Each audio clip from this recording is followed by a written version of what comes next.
రాజకీయం, సినిమా, గమ్మత్ ఇచ్చంత్రాలు వైరల్ అవుతున్న వీడియోలు తీరు వార్తలతో మైక్టి ముచ్చట్లు తయారుగున్నాయి. టికెట్ కొనకుండా ట్రైన్లలో పోతప్పుడు పుసుక్కున్న టీటీకి దొరికినమే అనుకో, ఏం లేక ఫైన్ కట్టాల్సిందే నాయే. లోకల్ ట్రైన్లలోనే గట్లుంటే మరి ఇక వందే భారత్లో ఎట్లుంటది కథ? ఫుల్ స్ట్రిక్ట్ ఉంటుంది సిస్టము కదా. కానీ గీడ మాత్రం టీటీనే. నేను చెప్పుడు కాదు కానీ ఈ వీడియో ఇస్తాం చూడు. లిక్కర్ బ్లాక్ లమ్మంగా చూసినాం గానీ ఈడ వందే భారత్ ట్రైన్ టికెట్లు కూడా బ్లాక్ లో దొరుకుతున్నాయి అటుల్లో. వారే వా, ఏమన్నా దాన్ని నడిపిస్తుర్రులే. లీగల్ గా వెబ్సైట్ లో బుక్ చేసుకోర్రా అని 4 గదరిచ్చి తోలియాల్సింది పోయి మెల్లగా 380 ఇస్తే టికెట్ ఇస్తా అని ఆఫర్లు ఇస్తుండు నల్ల కొట్టేసుకున్న టీటీఈ సారు. ఇదే టికెట్ మీరు వెబ్సైట్ లో కొంటే 750 ఉంటది, నా తాన 380కే దొరుకుతుంది అని టీటీఈ బంపర్ ఆఫర్ ఇస్తే లేలే సార్ ముగ్గురం ఉన్నామని ప్యాసింజర్ అనబట్టే. ఈ ముచ్చటంతా మెల్లగా జేబులున్న సెల్లుల రికార్డ్ చేస్తుండన్న సంగతి టీటీకి తెలియదు కదా. పాపం ట్రైన్ డోర్లు బంద్ అయ్యేదాకిచ్చిండు ఆఫరు. ఆయనతో ట్రైన్ కదిలినాక మనోడు 380 రూపాయలకే వందే భారత్ ట్రైన్ టికెట్ అని సోషల్ మీడియాలో పెట్టిండు. ఈ ఘనకార్యం అంతా కూరగాయల కాడ బేరాలాడినట్టు టికెట్ల కాడ బేరాలాడిన ఈ సిన్సియర్ టీటీ సార్ భాగవతం అంతా దేశం అంతా చూసి వైరల్ అయ్యేసరికి లేట్ చేయకుండా సస్పెన్షన్ వేసి పడేసిర్రు సార్ పోస్ట్ మీద రైల్వే అధికారులు. దీని మీద పబ్లిక్ కూడా బాగానే గుస్సగాబట్టిర్రు.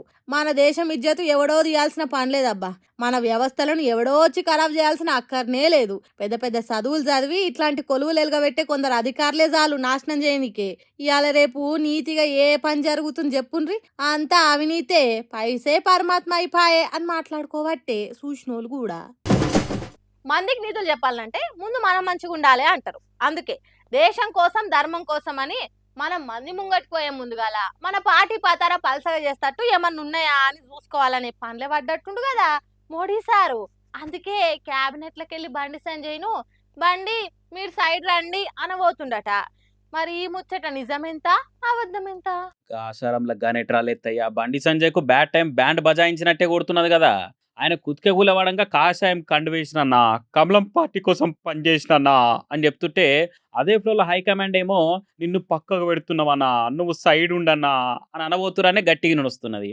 ఈ నెలాఖరులో సెంట్రల్ క్యాబినెట్ ప్రక్షాళన ఉంటుందని నేషనల్ మీడియా కూడా వార్తలేస్తున్నది. ఈ ముచ్చట మీద అమిత్ షా ఆల్రెడీగా మాట్లాడి పెట్టిందట. కొందరిని తీసేసుడు కొత్త వాళ్ళకి పదవులు ఇచ్చుడు కూడా ఉంటుందని ఢిల్లీ బీజేపీ ఆఫీస్లో గల్లున రీసౌండ్తో వస్తుందట. మొన్నటి 5 రాష్ట్రాల ఎలక్షన్లలో 3 రాష్ట్రాల్లో గెలిచి కొత్త ఊపు వచ్చి దేశం అంతటా కూడా పార్టీ పతారా చూద్దామన్న జోస్తోనున్నారు కాబట్టి ఇదే మోకల క్యాబినెట్ కూడా మారిస్తే ఖతర్నాక్ ఎఫెక్ట్ ఉంటుందని మోడీ సార్ కొత్త టీమును రెడీ చేసే పనులు పడడానికి టాకు. ఇప్పుడైతే 72 మంత్రులు ఉన్నారు మోడీ టీంలా. పవర్లోకి వచ్చి 2 ఏళ్ళు అయింది కాబట్టి కొత్త క్యాబినెట్ తీసుకుంటే కడమోళ్ళకి ఛాన్స్ ఇచ్చినట్టు ఉంటుంది, కొత్త ఊపుతోని సరికొత్త మంత్రులు కూడా హుషారుగా పనిచేసినట్టు ఉంటుంది అన్న ఆలోచనలు ఉండటం మోడీ సారు. మరి ఆయనతో ఈ ప్రక్షాళన పేరు మీద బండి సంజయ్కు మొండి చేసి చూపిస్తారా ఏంది అన్న అనుమానాలు బాగానే బయటకు వస్తున్నాయి. అయితే వచ్చే ఎలక్షన్ల నాటికి తెలంగాణలో ఇంకింత ఎగురు పెడదామన్న ఎగురంతో పనిచేస్తున్నాము. రేపటి నాడు పబ్లిక్ల ప్రచారానికి వస్తే పోక్సో కేసులు పడ్డ పుత్రరత్నాలున్న తండ్రులను మీ పార్టీలో పెట్టుకొని సెంట్రల్ మంత్రి పోస్టులు ఇచ్చి కూసబెట్టిర్రు, మీరు మందికే న్యాయం చేస్తారా ఇక అన్న బదనాం భాజపా మీద పడొద్దంటే ఇదే మంచి పని అని అనుకుంటా బండసొంటి క్యాండిడేట్లు మనకు అవసరమా అని అనుకున్నాడే ఏమో మరి మోడీ సారు. ఇదే కనుక నిజమైతే నేను వట్టిగా పోతలేను అని వాడుకుంటా బండి సంజయ్ ఢిల్లీలో బండికి ఈడికి రావాల్సిందన్న కామెంట్లు మరి నిజమైతే లేదా అనేది రేపు చూడాలి. ఇక సర్కార్ పని చేస్తలేదు, జిహెచ్ఎం సోళ్ళు ఎన్నిసార్లు చెప్పినా పొర్రి అన్నట్టే చేస్తుర్రు. కంప్లైంట్ ఆయుధాలు ఇచ్చినా పట్టించుకున్న పాపాన పోతలేరు అనుకుంటా మాట్లాడేటోళ్ళు ఈ ముచ్చట చూస్తే అవన్నీ బంద్ చేస్తారు. రోజులల్లో కాదు గంటలల్లనే పనితనం చూయించి సర్కార్ పతార పెంచే పనుల పడ్డారు జిహెచ్ఎం సోలు. నమ్ముతలేరా? చూడు రైతు గోడకెక్కిన పోస్టర్లు సోషల్ మీడియాకెక్కి చేతులు మారి షేర్ అయ్యే లోపట్నే పీకి పారేసి పీక్ లెవెల్ పనితనం చూపించిరుగా జిహెచ్ఎం సోళ్ళు. సెంట్రల్ హోంశాఖ సహాయ మంత్రి బండి సంజయ్ కొడుకు పోక్సో కేసు నిందితుడు బండి భగీరథ్ గానొస్తలేడు, మీకేనన్నా గానొచ్చినా జాడ తెలిసినా ఎంబటే దగ్గరున్న పోలీస్ స్టేషన్లో చెప్పుర్రి అనుకుంటా పట్నంలో షేర్లింగంపల్లి గచ్చిబౌలి సైడు ఇగో ఇట్లా వాల్ పోస్టర్లు అతికేసిరు.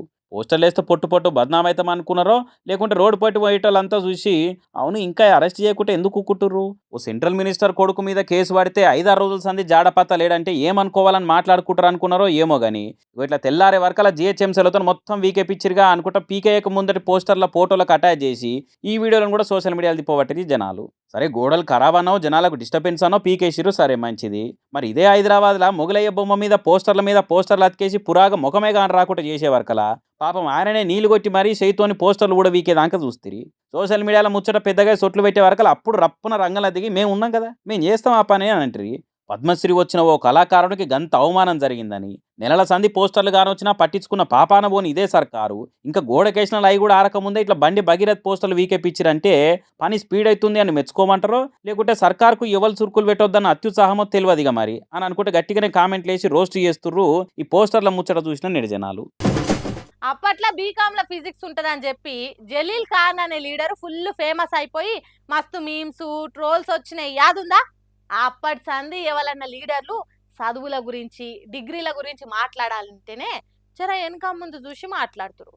కానీ సెంట్రల్ మినిస్టర్ బండి సంజయ్ మాత్రం మళ్ళా గసంటి కామెంట్లు వేసి కౌంటర్ వేయించుకుంటుండి ఇట్లా అసలే సార్ చుట్టున్న పంచాలు జాలే అన్నట్టు కొత్తగా ఇదోటి పాపం. 3-4 రోజుల సంధి సోషల్ మీడియాలో ఏడ చూసినా బండి సంజయ్ కొడుకు బండి భగీరథ్ మీద పడ్డ పోక్సో కేసు వార్తలే కానొస్తున్నాయి కదా. దాని మీద ఎమోషనల్ గా మాట్లాడుకుంటా టాపిక్ ను ఎటెటో పట్టుకపోయి ఏదో ఉదాహరణ చెప్పుకుంటా మస్తుగానే మాట్లాడి బండి సంజయ్ అదే ఫ్లోలో ఏమన్నాడో ఓసారి నోరిగా.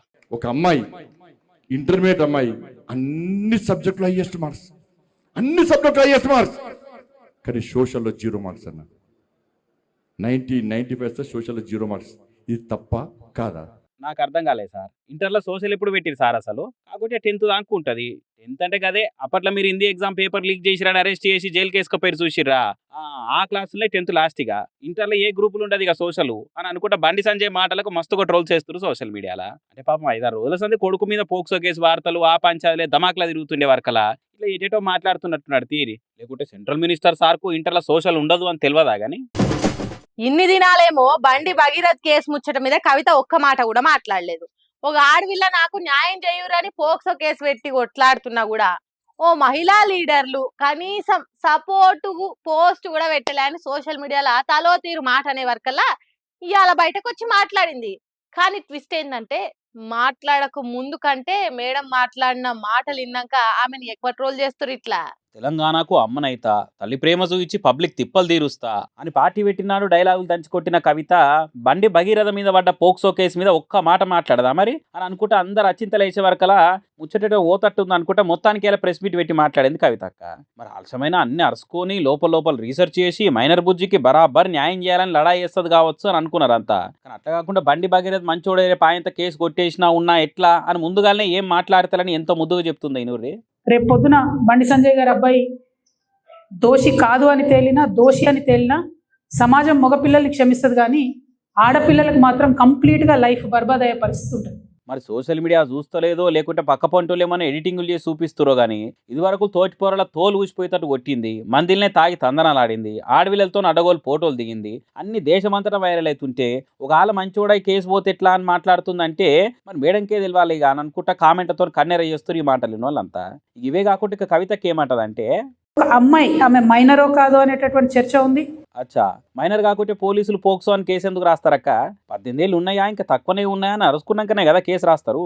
పోలీసులు గాయంతో చూసుకోరా చెప్పు అని అనుకుంటే లాజిక్లు తీసి ఒక్క తిరిగి అరుచుకుంటున్నారు. మీదికెళ్ళి ఎందుకు ప్రశ్నిస్తలేదు అని పోస్టులు పెట్టినోళ్ళ మీద కోపం అవుతుంటా బీఆర్ఎస్ మీద బీపీ చూపించింది. ఇట్లా కొన్ని పార్టీల వాళ్ళు ఒక ట్వీట్ వేసేసి మొత్తం సమస్యను ఏదో పరిష్కారం చేసినాము అనేటటువంటి ఆలోచనతోని అవాకులు చెవాకులు నా మీద వాగుతున్నటువంటి సందర్భాన్ని మనం చూసినాం. ఇవాళ బీఆర్ఎస్ పార్టీ సోషల్ మీడియా చేస్తున్న అత్యుత్సాహంతో ఏం జరిగింది? బండి సంజయ్ వారి సైడ్ నుంచి వాళ్ళు ఆడపిల్ల మొత్తం వీడియోలు ఫేసులు ఫోటోలు మొత్తం బయట పెట్టారు. అంటే ఒక అమ్మాయి ఆమె మైనరో కాదో అనేటటువంటి చర్చ ఉంది. ఆ అమ్మాయి జీవితాన్ని నాశనం చేయడానికి ఇవాళ డైరెక్ట్గా బీఆర్ఎస్ పార్టీయే కారణం. ఇది ఎక్కడ ముచ్చటక్క? తప్పు చేసిండని కేసు వడ్డోల మీద కాకుండా న్యాయం జరగాలని లడాయి చేస్తున్న మీద గరమవుతున్నావంటే ఇదేం లాజికో మరి నీకే తెలియాలనుకుంటా పార్టీలతో సంబంధం లేకుండా పబ్లిక్ అంతా పరిచయం కాబట్టిరు. కానీ ఎంతైనా కొత్త పార్టీ నేను అనుకున్నాం కానీ రాజకీయం కూడా కొత్త స్టైల్నే చేస్తుంది కవిత. బాధితుల తరపున కాకుండా రివర్స్ టెక్నిక్ వాడుతుందంటే ఇది ప్రపంచ పాలిటిక్స్ చరిత్రలోనే ఎన్నడూ ఎవ్వరు చూడని రాజకీయం ఇది అని అనుకుంటా ఓపెన్ గానే ఒక్క తిరగ కామెంట్లు వేస్తారు మేడం ముచ్చటినోళ్ళు. మరి రేపు కేసు ముంగటి పోతున్నా కొద్దీ అక్క ఏసోటి స్టాండ్ తీసుకుంటారో చూడాలిగా. మీ సోపతే మాకొద్దు అని ఏర్పడుతుంది. మీ కుట్ర లీడ నడవయని మీ పార్టీని కూడా పత్తా లేకుండా చేస్తుంది. ఇంకా మారకుంటా మంది మంచిగుంటే ఓర్వలేక కండ్లల్లో నిప్పులు పోసుకుంటా చంద్రాల్ సారు హైదరాబాద్ మీద మళ్ళీ కొత్త కుట్ర చేస్తుండని గట్టిగా నొస్తుంది. ఈసారి మోడీ సార్తో కూడా కలిసి హైదరాబాద్ నాగం చేసే పనులే పడ్డారని వైరల్ అవుతున్న మ్యాటర్ మొత్తం క్లారిటీగా చెప్తాం. ఇనేసేది చాప తెచ్చిన వాసన చావనట్టు మీ రాష్ట్రం మీరు చూసుకోరి, ఏ పాలిటిక్స్ ఉన్నా ఆన్నే వేసుకోరి అని చంద్రాలు సార్ను ఆంధ్రకి ఎలగొట్టినా ఇంకా హైదరాబాద్ మీద ఆశ చావకుండా సరికొత్త కుట్రలకు పట్టుపరదాలు లేపుతున్నాడు. అరుంధతిల పశుపతి తీరు హైదరాబాద్ మీద పగబట్టిన బాబు హైదరాబాద్ను కేంద్ర పాలిత ప్రాంతంగా మార్చే ప్లాన్ వేసిండని గట్టిగా నేను వస్తున్నది. మొన్న అయితారన్నాడు ప్రధాని మోడీ సార్ పార్టీ సభ పేరు మీద పట్నం వచ్చినుండే కదా, లెక్కకైతే పార్టీని ఎట్ల ముంగడి తీసుకుపోదాము అని తెలంగాణ బీజేపీ లీడర్లతో మాట ముచ్చట పెట్టేది ఉండే. కానీ షెడ్యూల్ తీరు కాకుండా సొంత పార్టీ లీడర్ల మీటింగ్ను కూడా క్యాన్సిల్ చేసుకొని మరీ బాబు ఇంటికి బయలుదేరలే కదా మోడీ సారు. ఇంట్లోకి పోయినాక దర్వాజాల దగ్గరకేసి చాలా రహస్యంగా బాబుండి వాట్ ఐఎమ్ సేయింగ్ అని అనుకుంటా హైదరాబాద్ మీద ఓ పవర్ పాయింట్ ప్రజెంటేషన్ ఇచ్చిండని టాకు. ఐటీ ఫార్మా రంగాల్లో పోటీలు పడి పెట్టుబడులు పెట్టిందంతా మా ఆంధ్రోలే అని కొన్ని పేర్లు కూడా చెప్పి మాకు న్యాయం జరగాలంటే హైదరాబాద్ను కేంద్రపాలిత ప్రాంతంగా చేసి దేశ రెండో రాజధానిగా ప్రకటించుర్రి, ఆ విధంగా మనం ముందుకు పోదామని మోడీకి బ్రీఫింగ్ అని వస్తున్నది. అయితే ఇంట్రెస్టింగ్ పాయింట్ ఏంటంటే మూడో మనిషికి ఐదో కంటికి కూడా తెలియకుండా మస్తు సీక్రెట్గా అయిన ఈ మీటింగ్ పాయింట్లన్నీ సీఎం రేవంత్ రెడ్డికి ముందే తెలుసు అని కూడా గుసగుసిన పడుతున్నది. ఇదే ముచ్చట మీద అమిత్ షాతో కూడా మాట్లాడి పెట్టిండట బాబు సారు. ఢిల్లీలో బాబుతో పాటుగా ఓ టీం కూడా పోతే చెప్పిందంతా ఇని అమిత్ షా కూడా పరమ పాజిటివ్గానే ఉన్నట్టు టాకు. మనం ఇండియాలో దోస్తులం కాబట్టి ఒకరికొకరం సాయం చేసుకోవాలి. కాబట్టి హైదరాబాద్ నా మాటిని కేంద్ర పాలిత ప్రాంతం చేసేయర్రి అని చెవుల జోరిగా లెక్కనే తగిలిందట. ఇక ఈ ముచ్చట బయటకు వచ్చే వరకు ఇప్పటికే సోషల్ మీడియాలో పెద్ద పంచాది లేసింది. ఈ వార్త కనుక నిజమే అయితే బాబు కుట్రలాపేతందుకు తెలంగాణ సమాజం మొత్తం ఉద్యమ బాట పట్టక తప్పది, చంద్రాలు ప్లాన్లను చీల్చి చెండాడక తప్పది అని అంటున్నారు. చూద్దాం మరి ఉన్నకాడుండక బాబు చేసే కథలు ఎట్లుంటాయో ఏం కథనో. చూసిరానులా మటుకష్టం ముచ్చట్లు ఎట్లున్నాయో ఇంకిన్ని ముచ్చట్లతో మళ్ళీ కలుద్దాం. అప్పటిదాకా చూస్తానే ఉండరు మన మైక్ టీవీ ముచ్చట్లు.